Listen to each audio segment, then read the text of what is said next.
Salut tout le monde, c'est Samar et bienvenue sur GoDevOps.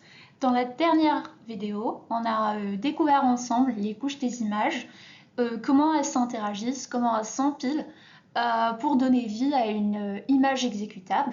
Mais maintenant que notre image elle est prête, où est-ce qu'on la garde et surtout comment on va le partager avec notre équipe ou même avec le reste du monde. Donc c'est là que interviennent les registres de conteneurs. Et ce sera le sujet de notre vidéo pour aujourd'hui. Donc allons-y, on commence. Donc pour rendre ça plus clair, je vais utiliser une analogie. Donc imaginons une bibliothèque. Dans cette bibliothèque, on a différents rôles. Donc on commence par le bibliothécaire, qui est notre registre, et c'est l'entité centrale qui gère l'ensemble du système. Donc il s'assure que tout est bien classé.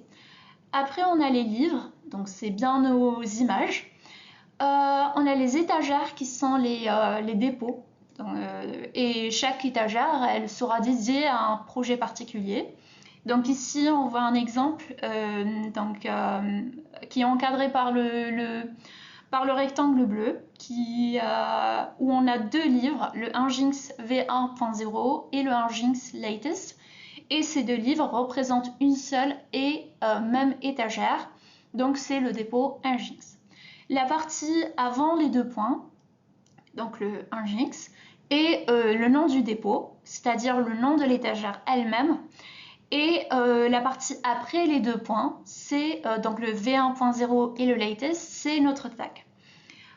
Vous pouvez avoir autant de tags que vous le souhaitez sur la même étagère, et chaque tag va pointer vers une version différente du livre.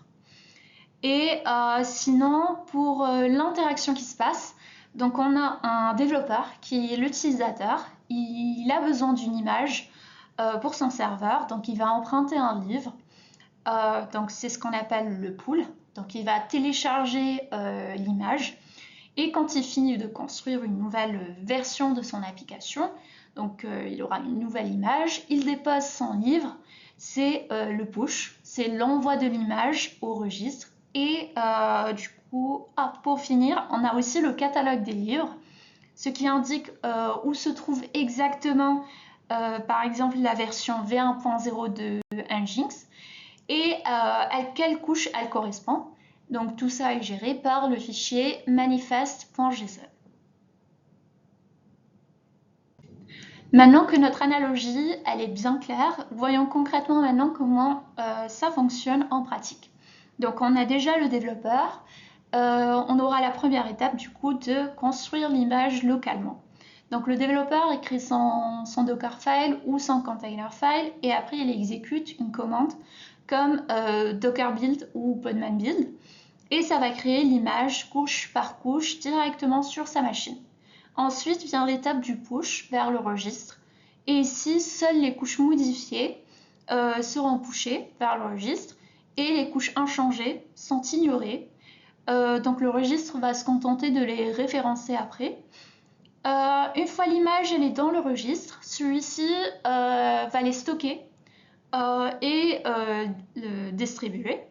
Donc il stocke tous les blocs des couches et le fichier bien sûr manifest.json qui décrit comment ces couches elles s'empilent les unes sur les autres.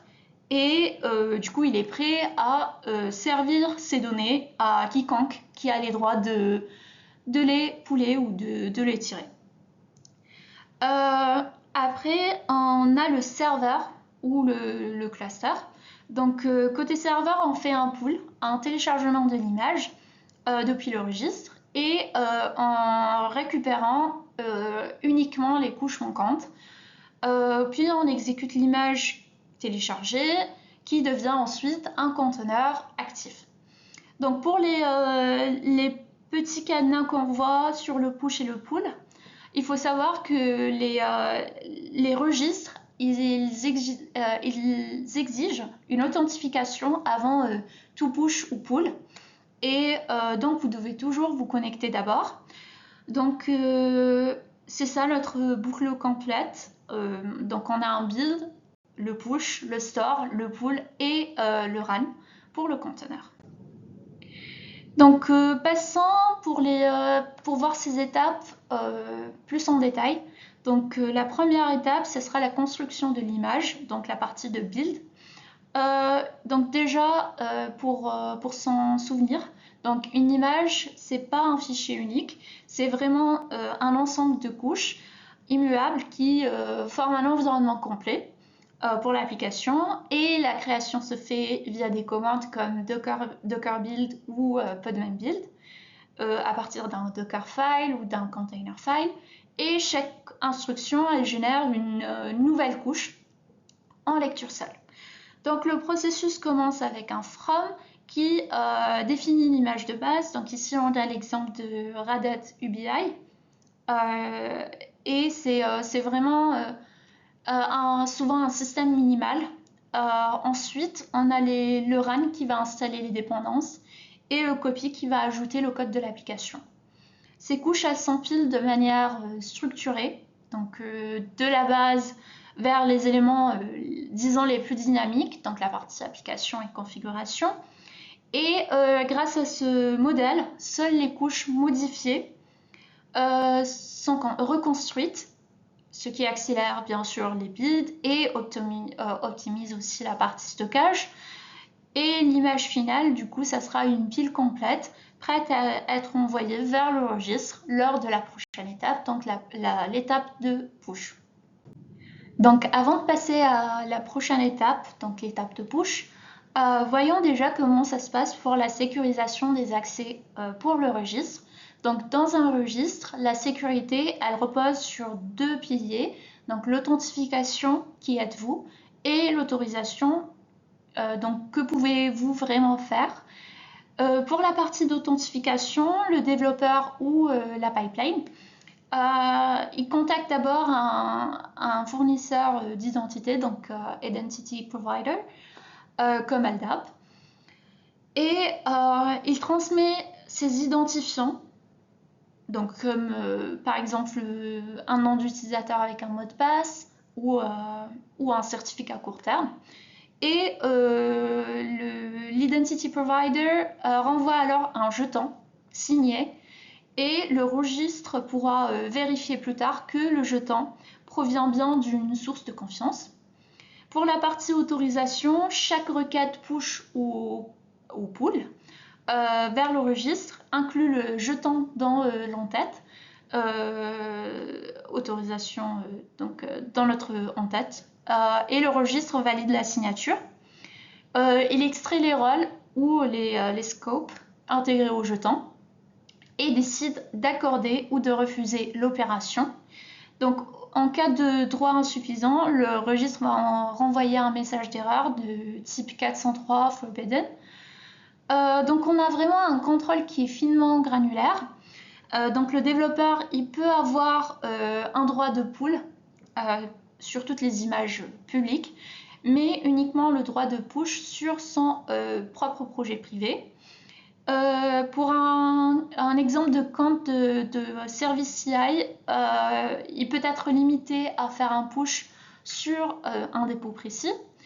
Et donc ici on a ce diagramme qui montre vraiment le parcours, donc avec le développeur qui s'authentifie, donc il reçoit un jeton, il le présente au registre et le registre vérifie le jeton auprès de l'Identity Provider avant d'autoriser ou de refuser l'action. Donc le registre il devient ainsi un hub de confiance et d'audit, garantissant que seules les personnes ou les systèmes autorisés peuvent créer ou consommer des images dans ce registre. Maintenant, passons à la partie centrale, donc le stockage et la distribution de l'image. Donc pour opérer de manière efficace, le registre se fonde sur trois artefacts fondamentaux, qui remplacent vraiment l'idée d'un seul fichier applicatif monolithique. Donc on a déjà les couches des images qui est le contenu immuable, et vraiment la structure du dépôt, elle commence avec les couches d'images qui sont les blocs de systèmes de fichiers immuables et élémentaires. et chaque modification faite lors du build, comme l'installation d'un package ou autre, va créer une couche distincte, une couche nouvelle. Et ces couches sont stockées séparément sous forme de fichiers compressés en pointard. Et le registre ne conserve jamais l'image finale dans son ensemble. Il va juste stocker les couches individuellement. Et c'est cette architecture qui permet l'efficacité du push, puisque les couches sont adressées par leur contenu, leur digest. Et seules les couches réellement modifiées seront après transférées. Donc ce qui garantit vraiment un gain de temps considérable par la réutilisation et la déduplication. Après, on a la partie du manifeste, donc le fichier manifeste.json. Donc c'est vraiment le plan de construction. Et ce fichier est vraiment le descripteur essentiel et la partie qui maintient les définitions complètes de l'image. Donc c'est vraiment le plan de construction numérique qui dicte l'ensemble de la construction et la configuration de notre image. Donc il va aussi indiquer au moteur d'exécution, donc le runtime, quelle couche spécifique construit cette image, dans quel ordre elles doivent être empilées et comment reconstruire le système de fichiers exécutables lors du pull. Pour la partie des tags, donc tels que v1.0 ou latest, elles servent exclusivement de pointeur pour l'utilisateur vers un manifeste spécifique. Donc un tag, il ne stocke aucune information ou aucune donnée binaire par elle-même. Elle est juste un simple alias qui relie un nom de version à un digest précis du manifeste.json qu'on vient de voir. Et ce mécanisme permet la gestion des versions. Donc si vous mettez à jour la balise ou le tag latest, seul le pointeur du manifeste est modifié pour référencier une nouvelle pile de couches sans qu'il y ait de duplication inutile du contenu binaire inchangé. Donc, du coup, on vient de voir les 3 éléments du dépôt. Maintenant, passons au processus de push. Donc, la partie du développeur vers le registre. Donc, la première partie, ce sera la construction de l'image qu'on a déjà vu. Donc on passe à la prochaine étape qui est le calcul du digest CHA 256 pour chaque couche. Donc avant tout transfert, le client va calculer le hachage cryptographique du contenu de la couche et ce digest devient l'identifiant immuable de la couche et sert après de clé de recherche dans le registre. La troisième étape, ce sera la requête head pour vérifier la présence. Donc le client il va interroger le registre pour savoir si la couche existe déjà ou pas. Et cette opération elle ne transfère aucune donnée et elle permet de réduire le trafic ensuite.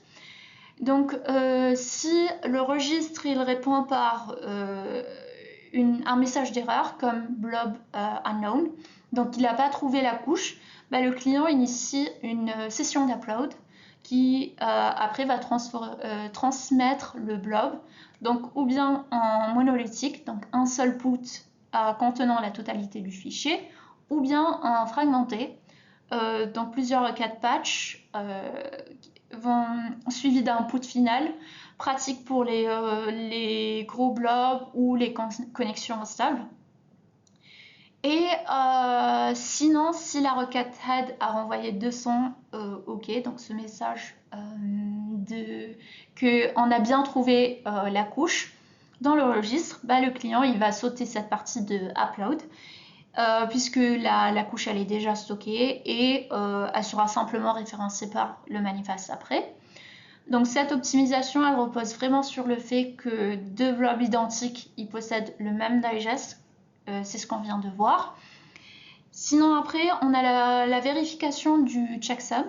Donc après chaque put, le registre recalcule le digest et le compare au header du Docker Content Digest. Et en cas de divergence, le registre il va rejeter le blob, ce qui garantit du coup l'intégrité des données reçues. Ensuite, on aura le upload du manifeste, donc le fichier manifeste.json. Donc une fois toutes les couches présentes, le client va pousser le manifeste via input et le manifeste va décrire l'ordre des couches, le bloc de configuration et les types MIME constituant le plan de reconstruction de l'image. La prochaine étape, ce sera l'analyse de vulnérabilité qui se passe dans les pipelines CI/CD qui intègrent souvent des scanners comme Trivy qui inspectent chaque couche à la recherche de CVE ou de mauvaises configurations. Et les résultats peuvent être stockés comme artefacts OCI associés à l'image. La prochaine étape, ce sera la signature du manifeste. Donc avant de rendre l'image disponible, le producteur il va signer le manifeste avec une clé privée, par exemple du type RSA, et attache le certificat d'une autorité de confiance et des outils comme Sixstar automatisent ce processus et ça va assurer que la provenance et l'intégrité sont vérifiables par les consommateurs. Donc le registre à la fin va confirmer la réussite de ce push et il va mettre à jour automatiquement le tag pour pointer vers le digest du nouveau manifeste et l'image signée devient immédiatement distribuable. Voyons maintenant le processus du pull, donc du registre vers le runtime. Donc la première étape, ce sera la demande d'image par tag. Donc un client va indiquer le tag souhaité, il va s'authentifier, récupérer un token d'accès et préparer la requête. La deuxième étape, ce sera la récupération du manifeste. Donc le client il effectue une requête get et le registre il renvoie le fichier manifeste.json qui contient bien sûr la liste des digests des couches. Ensuite, on aura la partie de vérification de la signature. Donc avant d'utiliser le manifeste, le client il doit valider la signature cryptographique et s'assurer que la chaîne de certificats remonte à une autorité de confiance. Et un échec dans cette partie va entraîner vraiment l'abandon du pool. La prochaine étape, ce sera l'extraction des digests de couches. Donc le client va parcourir le manifeste et va récupérer l'ensemble des identifiants SHA 256, des blobs à télécharger. La prochaine étape, ce sera le contrôle du cache local. Donc le runtime va vérifier si chaque couche est déjà présente sur le disque, donc en l'identifiant par son digest. Et cela va éviter d'avoir ensuite des téléchargements redondants. La prochaine étape, ce sera le téléchargement des couches manquantes. Donc pour chaque couche absente, le client va lancer une requête get et va récupérer le blob compressé en pointard. La prochaine étape, ce sera la réutilisation des couches en cache. Donc les couches qui sont déjà présentes seront simplement réutilisées. Et ceci, en fait, il va accélérer considérablement la partie de pool et va économiser aussi de la bande passante. La prochaine étape, ce sera la vérification du SHA 256. Donc chaque blob téléchargé est haché et comparé au digest indiqué dans le manifeste. Donc toute discordance conduit à la suppression du blob et bien sûr à l'échec du pool. Ce qui protège en fait contre la corruption ou la falsification. Pour l'assemblage ensuite du système de fichiers, donc le runtime va extraire les couches dans l'ordre spécifié en les superposant grâce au Union File System. Donc l'ordre est vraiment crucial puisqu'une inversion va produire un état de système de fichiers erroné. Et la prochaine étape, ce sera l'analyse en runtime pour faire le contrôle de politique. Donc avant le lancement, on aura des moteurs de politique qui vont venir revérifier la signature, comparer ce qu'on a à des exigences de conformité ou rejeter l'image si on trouve vraiment des vulnérabilités qui sont critiques et qui ont été détectées. Et enfin, notre image elle est prête à l'exécution. Donc après toutes les vérifications, le conteneur il démarre avec le système de fichiers assemblés et ceci garantit que le code exécuté provient d'une source authentifiée, intacte et conforme aux exigences de sécurité. Maîtrisons maintenant l'adresse exacte que l'on tape quand on fait un pull ou un push d'une image. Donc le nom de l'image n'est pas juste une étiquette, c'est une URL complète qui indique où chercher, qui possède le dépôt, quelle image et quelle version récupérer.